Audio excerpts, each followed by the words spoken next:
me to introduce our two guests, the two speakers of today. First, I have Nicola Yule with me. He is the CEO of Incentive, and he has long experience in developing flexibility solutions for the industry. In that position, he has been working with Thorsten Dahmen, who is the Senior Innovation Manager at E.ON Group Innovation. He is the right person to talk to about industry innovations, as you can also guess from his title. So it's great to have both of you here. Welcome, Nicola and Thorsten. Thank you. Yes, glad to be here. Maybe a quick word about myself and Incentive. Of The course. company is now almost 6 years old. We've been optimizing and forecasting for industrial sites like the ones that we will see today for nearly 3 years. Before it, we were in the product development phase. And recently, in the past year, we extended our partnership with E.ON, and we are really excited to show a little bit what we've done so far and what we will do in the future today in this webinar. Over to you, Thorsten. Yeah, thank you. Yeah, as already mentioned, Thorsten Dahmen, my name. Working for E.ON Group Innovation, and therefore,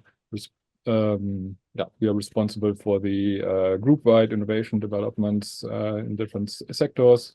One of those is the industry innovation domain.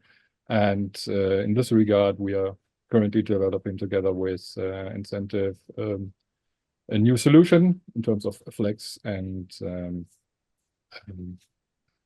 terms of flex trading. And really looking forward to show you the first results of that partnership today.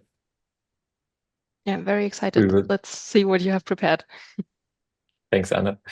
We will talk today about three things before we have time for your question and answers. The first thing that we want to show you a little bit more in depth is the problem of the rising costs and especially increasing volatility, which today seems like a problem, but at the same time is the big opportunity for industrial consumers and prosumers.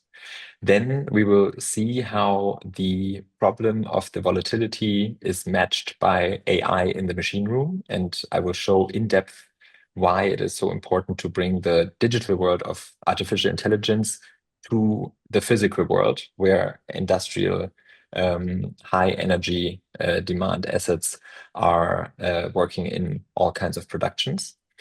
And then I will hand over to you, Thorsten, to give a little bit of an insight about benefits of this AI solution for the future for, on the one hand side, customers like industrial sites, and on the other hand side, the utilities like E.ON. And then we will have time for question and answers. We will try to stay within around about 30 minutes with our slides, and then we are happy to join the conversation with all of you. Let's dive in. The problem of rising costs and increasing volatility. What we want to show here is a little bit a comparison of the old energy system, where we had predictable and steady energy supply from controllable sources like fossil sources.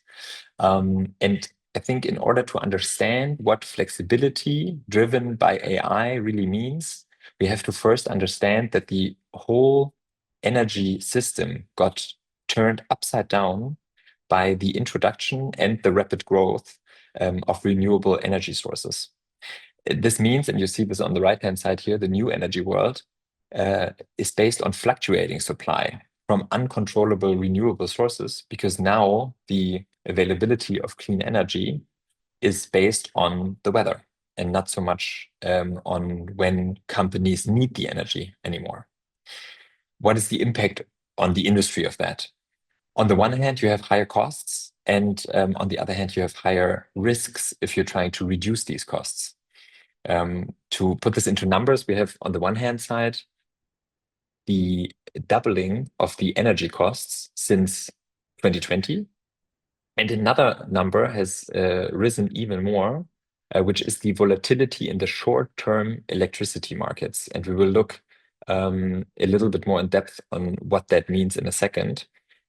That means that the highest and the lowest price of a kilowatt hour or a megawatt hour over the day has increased. The spread between these two prices, the highest and the lowest point, has almost quadrupled in the past 4 years. And this puts the industrial customers into a new reality. They have to now make the almost impossible choice between either buying fixed energy prices or energy for fixed prices, but with a high risk premium. So it gets very, very expensive. This is why there is the 2x of the energy costs. Or they want to have cheaper energy, but then they have to open themselves up to the second number, the 3.6x, which means that they have to manage the volatility in the price range of the electricity. That means that at some point in the day, the energy might be very cheap, and at a different point in the day, again, depending on the weather, the energy will be very expensive. This always fluctuates with the wind and the sun, because the more wind and sun we have, the more energy comes from renewable sources, and the more energy there is, the lower is the price of that energy in the short-term markets, like the spot market. So if the industrial sites now face this problem of either high costs or high volatility, how do they solve that? And the first thing that CEOs, managing directors, and energy managers at these industrial sites will learn is that this problem is here to stay. So the volatility increases over time, and it will remain high over the course of the next 10 years. We brought a study here from University of Cologne, where you will see that the prices at the day-ahead market will rise by 20% over the next 10 years. And in the even more short-term markets, like the intraday market, it will rise between 56 and 64%. This is mainly driven by expansion of PV and wind power as the source. And by that, as I just explained, the weather will play an increasingly influential factor. But there's also a second factor that comes into play, why this will be so important for the industrial customers, and that is the importance of the short-term energy markets. We as incentive, when we look at our customers, we feel like what we're witnessing right now is what we call the scalable moment, or the trade republic moment. Because if you think back to your own stock portfolio, then 20 years ago, you had to go to Deutsche Bank or wherever, and you have to open a depot, and it's probably on paper, and it was very hard to do. And today we are trading our stocks with our phone, because technology has made these stock markets available to us. And that's also what has happened over the past years, that these industrial customers have participated more in these short-term markets. In summary, on the left, you had in the past a constant input. Then this power plant would provide the energy to the energy provider. They would then sell it to the customer, where assets would do continuous consumption and to deliver to a continuous production. What does that look like today? It got increasingly more complex. So on the one hand side, now you have volatile input on the left, but on the right, you still want the constant production. And how we can bring these two things together, on the one hand side, the volatile input, and on the other side, a steady production. That we can do by controlling the assets in the middle, and with decoupling the input and the output with storages, like a battery storage, a cooling storage, a heat storage. In the middle, in these two middle parts, the AI really comes into play. And I will show a little bit more how we do that, bringing the AI into the machine room and bringing these two worlds of volatile input and steady production together. But before that, Thorsten, you can give a little bit more insight on what does that look like from the perspective of a utility. Exactly. So we are talking about the same challenge, but from a different perspective. And yeah, as one of the largest grid operators and energy suppliers in Europe, we see that Europe's energy system needs flexibility. The sooner, the better.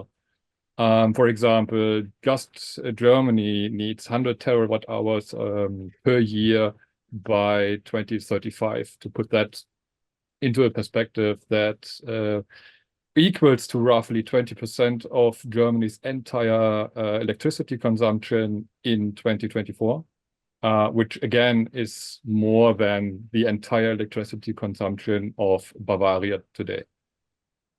And as you can see on the right side, the spread between the upper and the lower wholesale price bands is expected to be more than double by 2028 compared to this year, the price spreads. But already today we see a growing number of customers responding to the increasing volatility, especially with automated load shifting, which again, for utility or energy supplier, this makes the demand forecasting way more difficult, and those leads to a growing commodity portfolio risk for us as energy suppliers, which in turn leads to energy suppliers passing the risk back on their customers. And that's either by or through higher prices, contract conversions to 100% spot-based, and if the machine room or the production is not ready for 100% spot and volatile tariffs, that's going to be an issue for the customers as well, or in the worst case, even the termination of contracts. So you see, we urgently need a solution to that problem, and with that, back to you, Niklas. Yes, let's talk about how we can solve that problem using AI in the machine room. And I think this title really shows where the value is created, not by writing algorithms that can predict a certain consumption pattern or can match the prices of the energy market with that consumption pattern. But the question is, how do we bring AI into the machine so that the asset, the industrial asset itself, is really steered by AI? This is not about visualizing or giving hints to the energy manager. It's really about steering in real time the physical asset. And that's what we want to show today, how that is done and why this is so important in order to solve the problem of volatile prices for industrial customers. When you look at the product that we built, Flex On, or as we call it when we work with E.ON, Flex Industry is the project name, that in the end, this is smart energy management that really deserves its name. So a lot of software that is in the market today is called an energy management system, and really it's an energy monitoring system. So it's really about understanding your energy better, but it's not about steering your assets so that the energy consumption is different. And that's the big innovation that we have worked on the past 5 years, actually gaining control of the assets, and then of course staying within the realm that the customer predicts or dictates in the kickoff. So we are not steering beyond what the customer wants us to do, but in the end, the customer themselves, they don't have to do the steering anymore. We do this for 3 reasons. A, we want to bring more transparency of the energy flows and asset data for the customer to understand. We are building AI-driven forecasts, and I will show in a second how exactly we do that. And then we play the automated optimization back into the industrial side, resulting in a reduction of energy costs of 20% and CO2 emissions at the same time of 30%. And I think if you look at that, this is really what's special about this. This is not an AI co-pilot like ChatGPT, where you put an input and it gives you an output and you do with it whatever you want, but it really steers like an autopilot. And on the other hand, you do flexibilization, which means using energy at a different point in time without having to invest into hardware. We are using the industrial side as it is today, and then we are purely by the use of software, no hardware involved, are shifting loads over time, which then saves costs as if you would have invested into hardware. How do we do that? So let's go a little bit deeper into, if we want to put AI into the machine room, how does that work? The first thing is that we are connecting to all the relevant systems, meaning that we're recording internal data and we're adding external data to it. Like we record the data of the cooling machine or the heat pump or the electrical charge of an e-truck. And then we're adding data like the price points over the course of the day at the spot market. And that way, we can use this data that we collected and build forecasts for the next day. Meaning that in a traditional energy monitoring system, you see what has happened so far and sometimes in real time your data. With Flex On and Flex Industry, you are able to look into the future and see the next 24, 48, or even 72 hours of your industrial site, how each and every asset behaves. And we are adding to this a forecast of the energy prices, the weather forecast, your own PV production. So it's like looking at your site tomorrow and already seeing where's the price high for my energy. Do I have a high consumption at that point? Because if I see that the prices are high and the consumption is high, that will result in the maximum costs for me as an industrial site. And that's where the third part comes in. We are detecting these points in time where the energy consumption is high and the price is high per kilowatt hour. And then we start shifting the energy away from these price points so that you use more energy when the prices are low and less energy when the prices are high.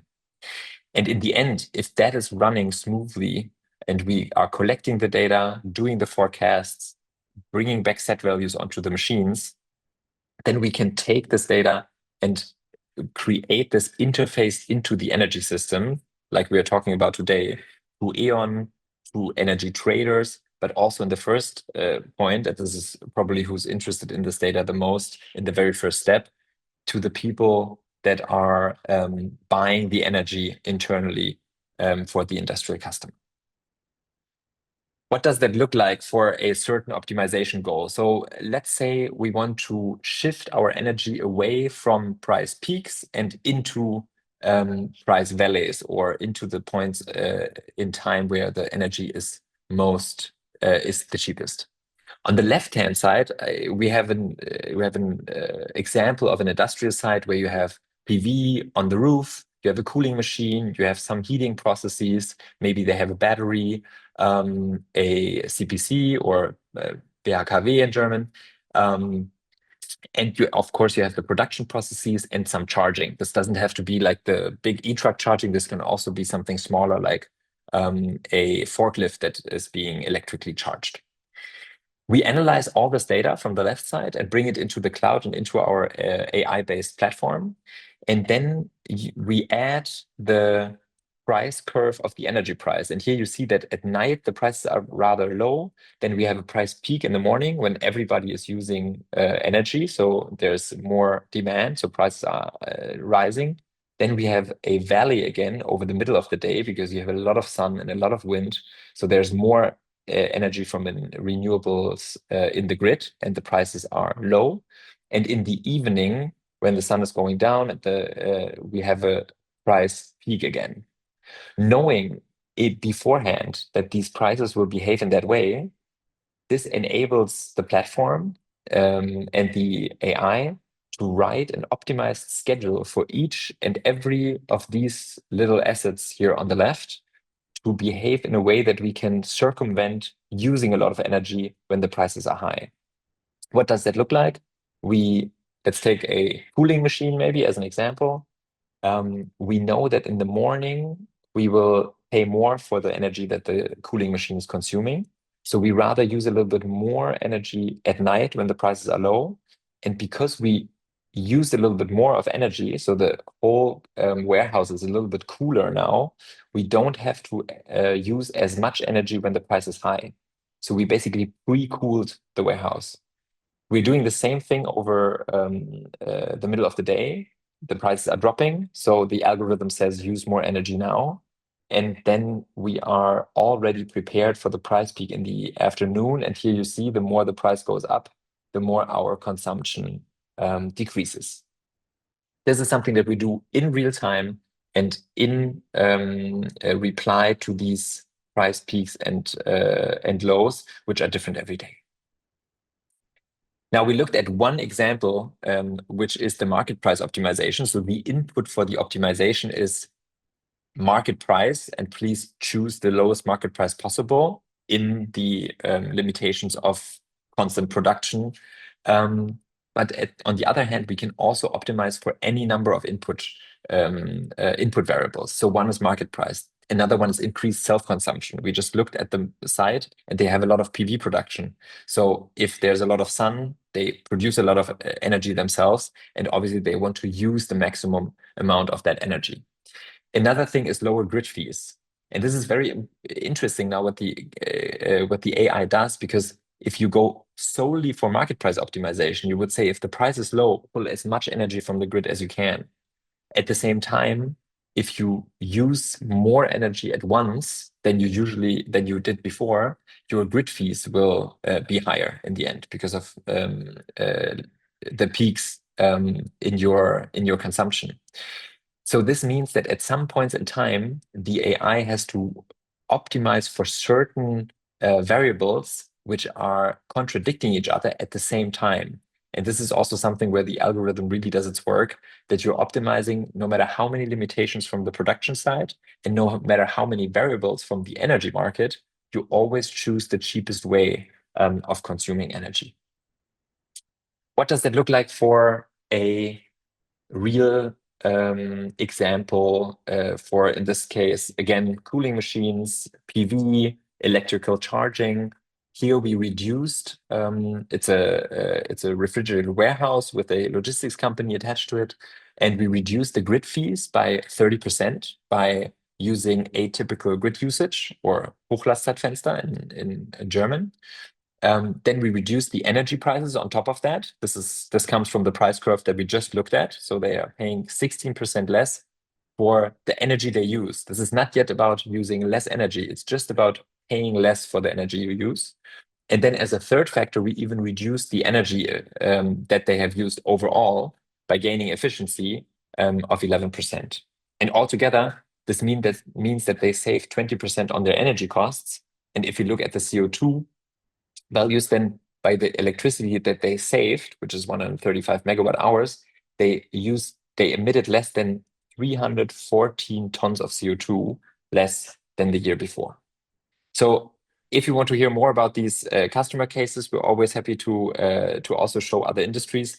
I just wanted to show, after looking at this from a rather theoretical standpoint, that this is done in reality. We are optimizing close to 100 industrial sites by now. And now I'm handing over to you, Thorsten, to look a little bit more at the benefits for industry, but also utilities. Thank you. So yeah, as already said, benefits for industry and utilities, or in other words, how to create a win-win situation or scenario within an environment full of change and uncertainty. Yeah. So we have learned a lot about the volatility and the challenges upcoming through the new energy system. And our approach to conquer this challenge was know your weaknesses. No, stop. Know your weaknesses, team up with someone excellent who matches your weaknesses. And last, thirdly, tackle the challenge end to end. Yeah. And guess what? That's what Incentive and we did, and I'm glad to share you the first result. And now you can. Thank you.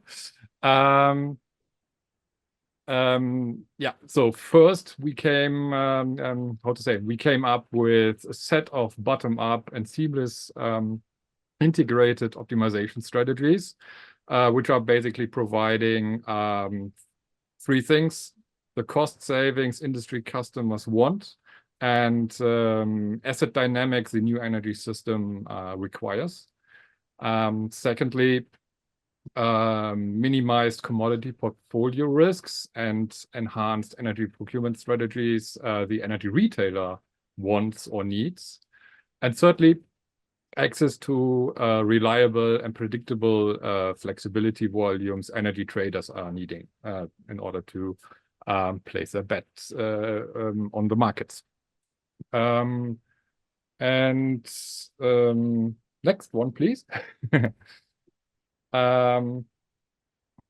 Next step was creating a kind of infrastructure, or better to say, the infrastructure, to really connect all the assets of the customers up to our trading desks, and yeah, run basically the infinited optimization loops based on the collected real-time data to reach the sweet spot of this win-win scenario, right?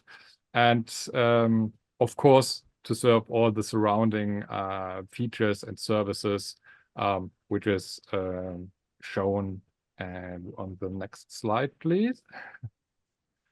And that's it is. So finally we've bundled everything into a single product offering that can be purchased by interested customers. It contains basically a tailored and flex trading ready energy commodity contract. Of course, incentives flex on EMS solution is included, and is also coming with the technical integration and the onboarding stuff. That's all in.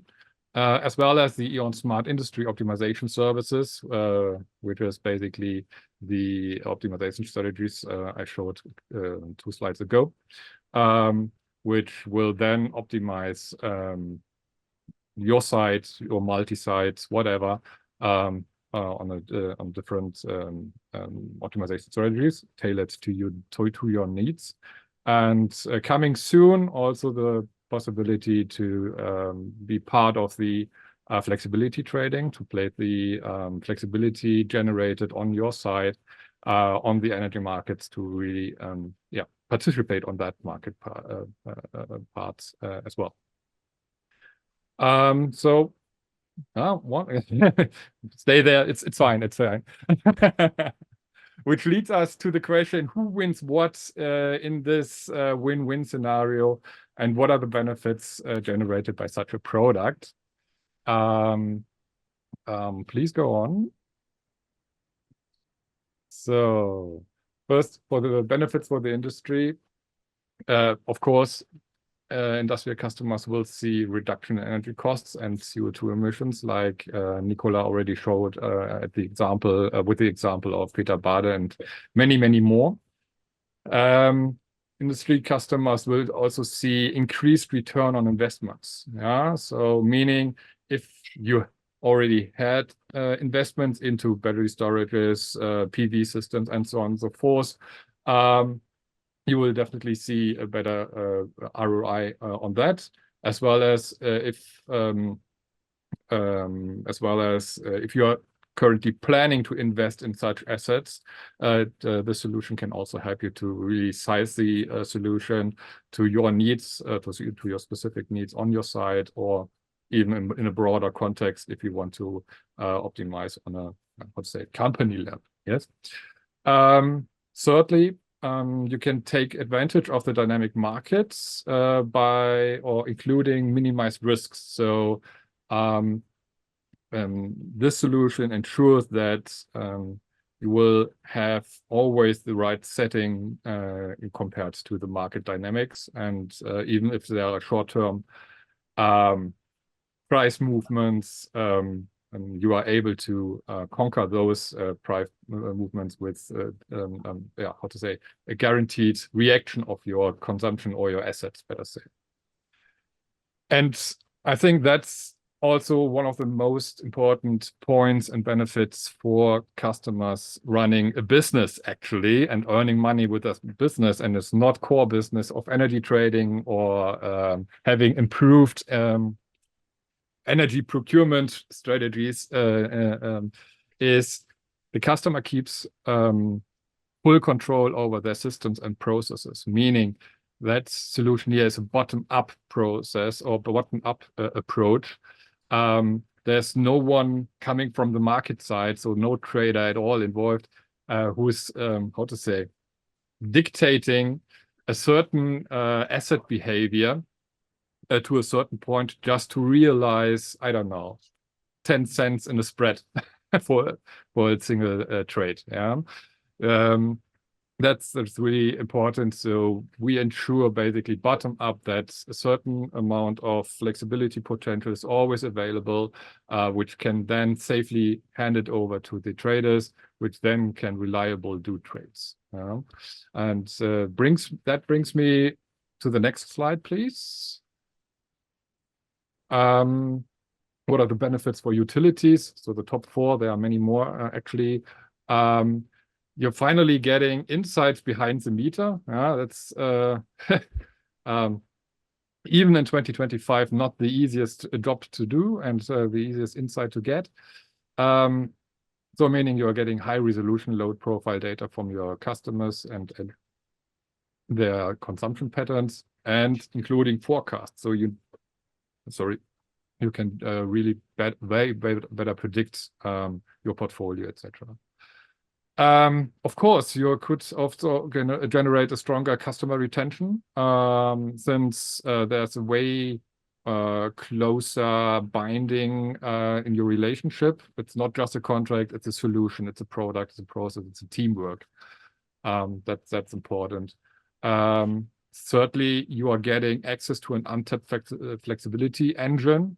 So the industry sector, it has enormous potential of flexibility, but right now mostly even driven by regulations, etc.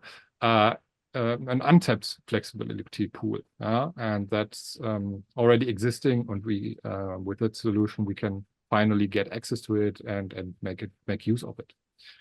And lastly, I already mentioned it partly with the high resolution data. It is a decreased commodity portfolio risk in terms of serving your customers, having dynamic load shifting, investing heavily in PV and such and other renewable energy sources, which makes it way more harder to predict those customers and to really drive your own energy purchasing strategies.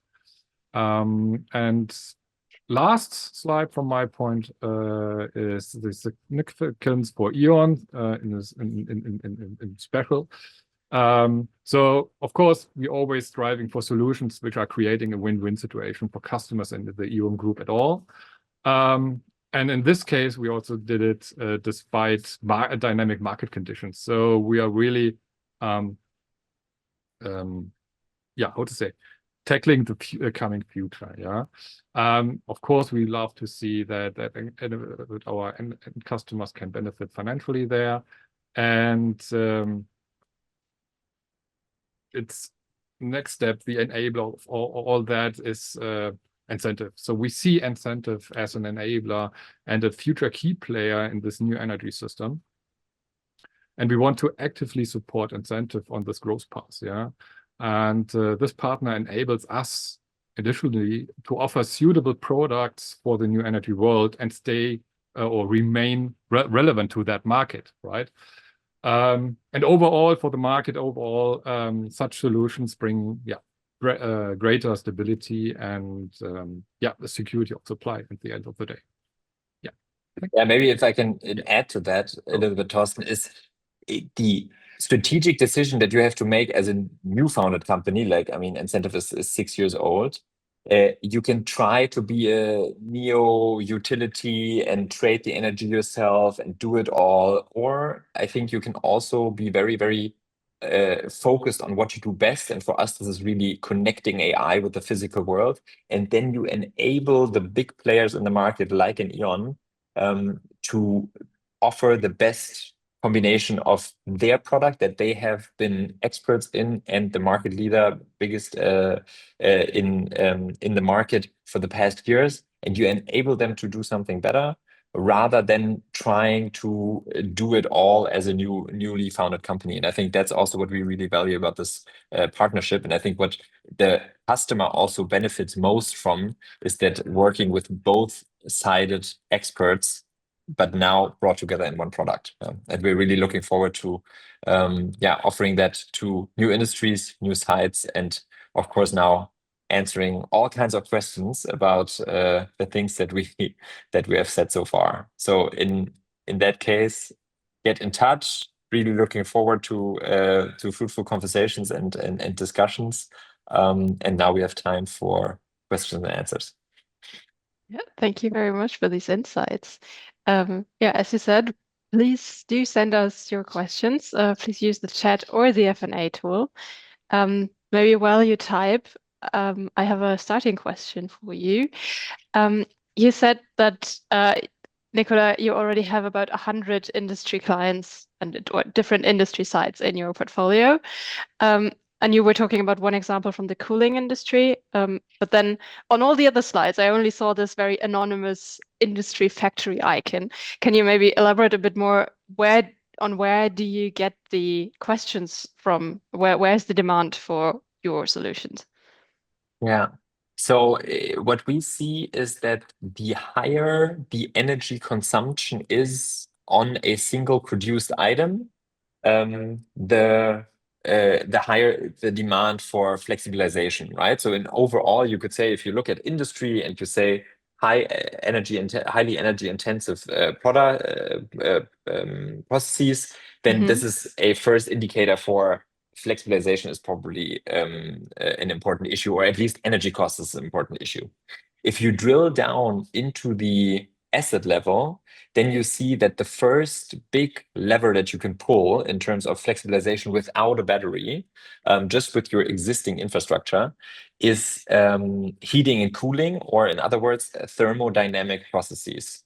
Why is that? Because heat and cooling is lagging, right? To stay with the cooling machine example, if you have a refrigerator at home and you put it in a bottle of beer and it's cold after an hour, then you unplug the refrigerator and open the door. Everybody on this conversation knows that the beer is still cold.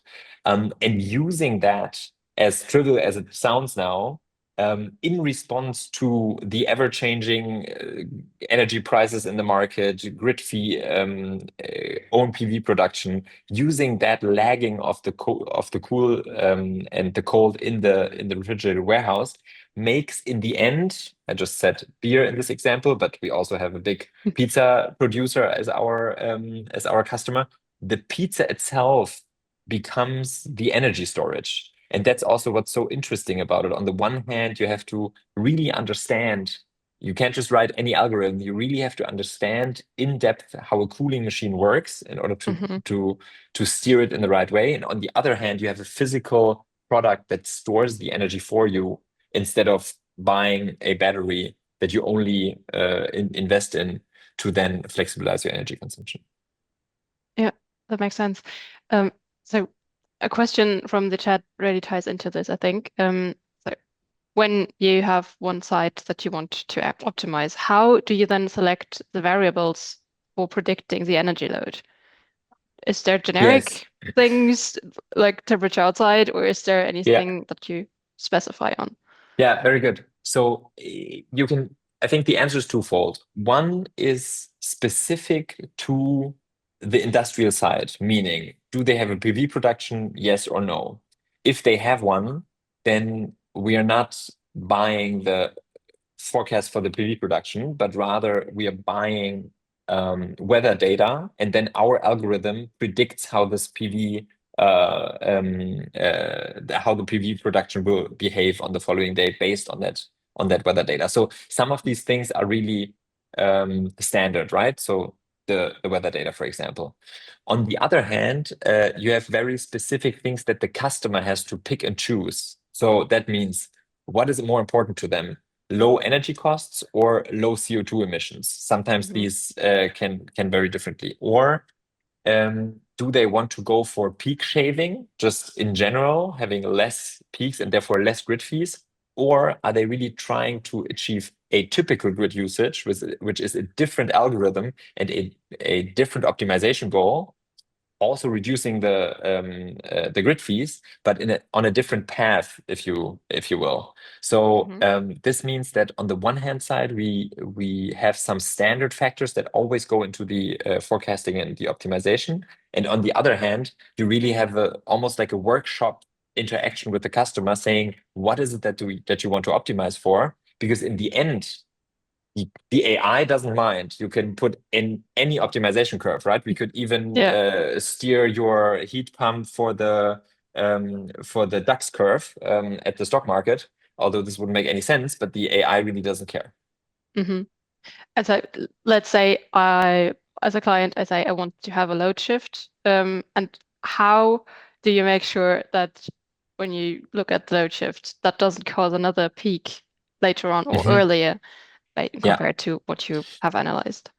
Yeah. So I think there are two phases. The first phase is being on site. We always are on site before we go live and really understanding the system and the production processes, and then agreeing with the customer on a certain corridor where the set values that the machine will take from our algorithms and really put into place where they are situated. So basically agreeing on limitations. This usually comes from quality management, who say, okay, we can go down from minus 20 degrees to minus 18 degrees, but we cannot go lower, and especially not higher, because we want the pizza to be frozen, no matter where the energy prices are. That's the first thing, where we really agree on certain values. On the other hand, and this is really something that changed now that AI is working and developed so far, is once we have set these limitations, in between, what is the right way to steer the machine? We don't really interact with the AI anymore. The AI, basically with trial and error, always finds the perfect path and the most cost-efficient path, but we are not interacting with the solution anymore. It's like a very, very good coworker, right? You tell them where you want to go, and then they find their own optimal way. So I think that's something that's also new to a lot of industrial sites and a lot of energy managers, or Anlagenführer in German, who are used to really setting the value, and they predict how the machine works. And now they are rather setting the limitations. And within these limitations, the AI does all the work. Yeah, that ties in with what I learned yesterday, that you have to really be precise on what you want from the AI Exactly. co-worker, as you call them. Yeah. And that's, I think, something that is not only in the when you're trying to connect the digital world with the physical world. It's not only in this case that it holds true, but especially in this case, the AI is only as good as your input is, right? You know this from ChatGPT. Sure. If you type in the wrong prompt, it doesn't give you the perfect answer. But it is true so much more for the physical world, because you really have to understand, what is a cooling machine like? What does the heat pump look like inside? What kind of compressor does it have? How much cooling liquid is going where, when? And all these things is something that we have built up over the past 5 to 6 years. And our optimizations today are so much better than the optimizations when we started. It's really, you really have to take into account the physical world. Yeah. Is there then also some sort of training involved for the people on Absolutely. site? Yeah. Okay. Yeah. So basically, the start and the end of every activation process or integration process is a workshop on site. And full disclosure, I misunderstood your question when you asked it. When I nodded my head, I was talking about the AI being trained. So there's also a phase in Of the course. beginning where you take Yeah. all the historical data, and also the AI has to kind of understand what the site works like, and has to detect patterns, as in, on a Wednesday in the morning we have a high consumption. Why is that? Because the door of the cooling, the refrigerated warehouse is opening for a big shipment. So it kind of like over time understands the processes and can react to them better. Yeah. Thorsten, I see that you're nodding constantly. Do you have anything to add to this? That was an already full-fledged answer provided by Nicola to that question, to be honest. Yeah. Okay. Yeah, but maybe we do have another question. There is actually quite a few other questions, but I'm not sure if we do have the time for this. Or maybe as a last question. Let's take 3 or 4 more minutes, no problem. Okay, great. Sure. So then next question would be, then if you say that you're taking the AI to train on what you're using on site, is then battery storage or any sort of other storage like a precondition for your success, or do you manage without it? Yeah. Do you want to answer this, Thorsten? Or should I? Yeah, and happy to do so. So battery is not a precondition to go into this or go down this rabbit hole. Since with incentive and the expertise, we are able to identify the hidden flexibility potential of the processes itself and the assets already existing. Of course, there might be locations where the existing potential might not be enough. So then we of course can help to introduce a well-fitting matching battery storage or battery solution in order to gain extra potential and to really bring the market price optimization or the self-consumption optimization, etc., into the place.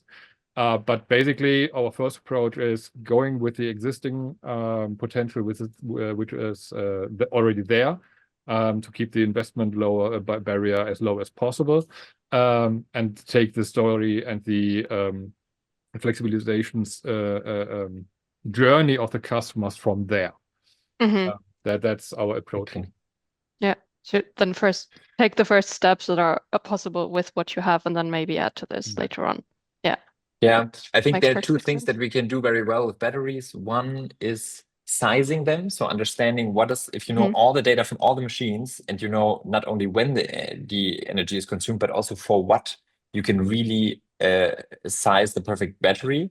And the other thing is we can run it optimized, just like we do with any other asset, and that significantly lowers the amortization time. So you basically have your money back earlier, just because you informed the battery about where the stock price will be for the energy and what your PV consumption is and how the grid fees will behave. So if you kind of translate that all these different data points onto the battery's loading profile, then you basically just get more ROI on the investment into a battery. Yeah, and then I assume that makes it easier to take the investment decision if you have like a very clear lineup, an idea on what you're looking at. Yeah.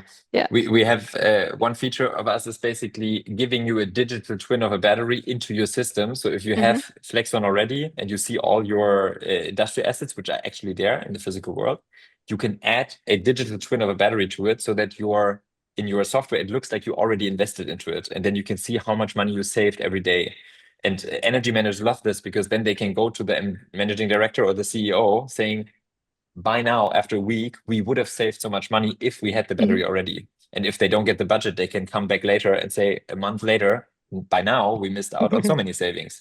And that already really on opens up. 20%. Yeah. Yes, and that really opens up the wallets of industrial site owners or company owners. Yeah.